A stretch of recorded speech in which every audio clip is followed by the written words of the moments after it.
जय श्री गणेश, जय जय गणेश। आज बुधवार है और बुधवार को हमेशा श्री स्नेहा भक्ति चैनल में गणेश महापुराण के अध्यायों को सुनते हैं।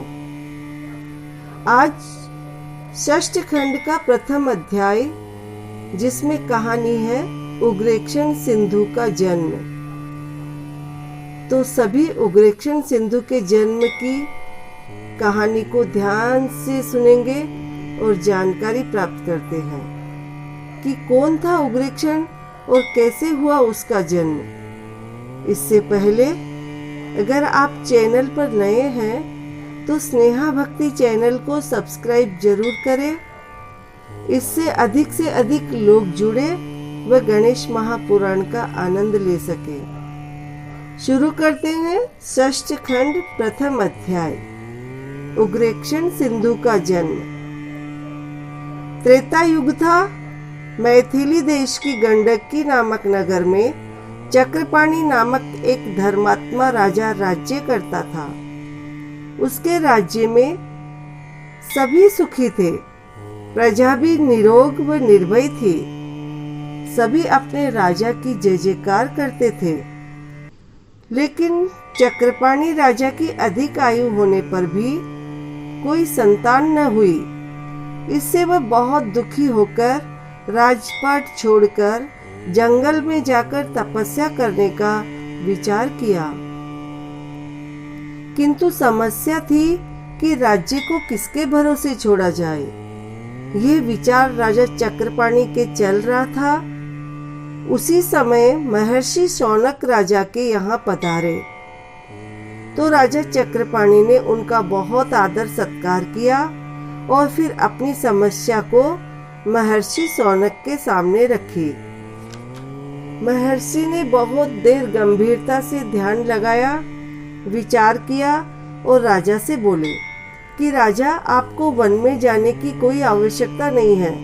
तुम्हें पुत्र की प्राप्ति यहीं हो जाएगी। राजा ने प्रसन्न होते हुए कहा कि पुत्र होगा तो कब महर्षि, मेरी तो उम्र ही बीती जा रही है।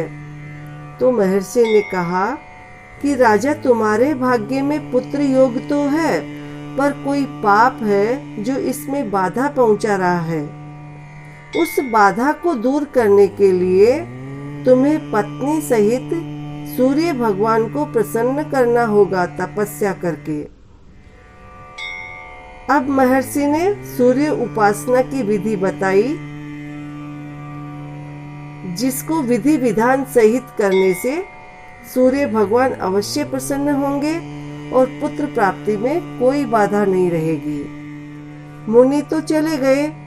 राजा ने अपनी पत्नी के सहित सूर्य भगवान की उपासना आरंभ की।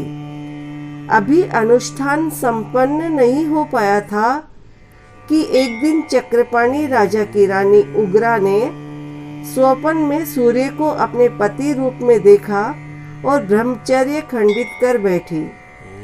प्रातःकाल उसने अपने स्वप्न को राजा चक्रपाणि को सुनाया तो उन्हें आश्चर्य हुआ।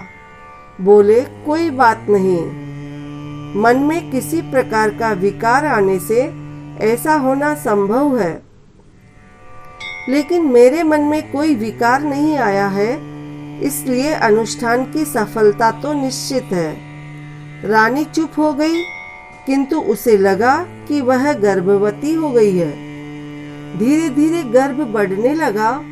जैसे जैसे गर्भ बढ़ने लगा, रानी के शरीर का तापमान भी बढ़ने लगा और तापमान में इतनी बढ़ोतरी होने लगी कि वह एक जलती हुई आग का रूप लेने लगी।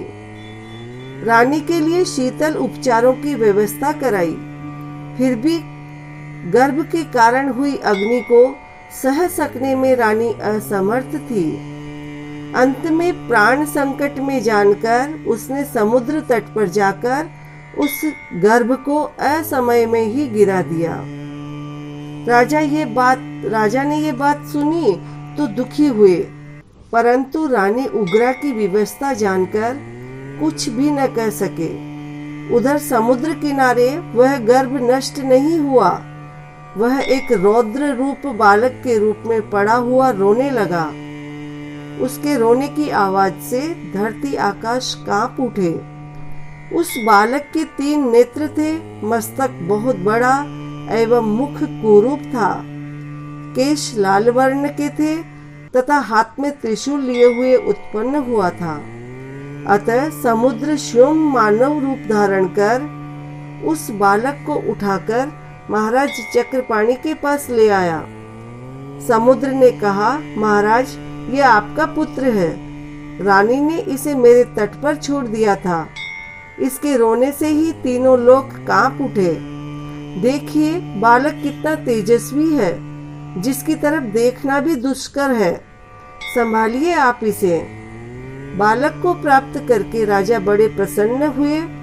रानी ने भी हर्षित मन से उसे गोद में लेकर दुग्धपान कराया। राजा ने उसको प्यार किया और उग्रेक्षण और विप्रासदन नाम रखा। उग्रेक्षण शीघ्रता से बड़ा होने लगा और माता पिता हर्षित होने लगे। भक्तों, प्रथम अध्याय की ये कहानी में हमने उग्रेक्षण के जन्म के बारे में जानकारी प्राप्त हुई और आज के एपिसोड का विश्राम भी यहीं पर कर रहे हैं। आगे जरूर सुनिए उग्रेक्षण के बारे में। जब तक भगवान गणेश जी आपको सुखी रखे, निरोग रखे, संपन्न रखे। जय श्री गणेश, जय जय गणेश। जय श्री गणेश, जय जय गणेश। जय श्री गणेश, जय जय गणेश।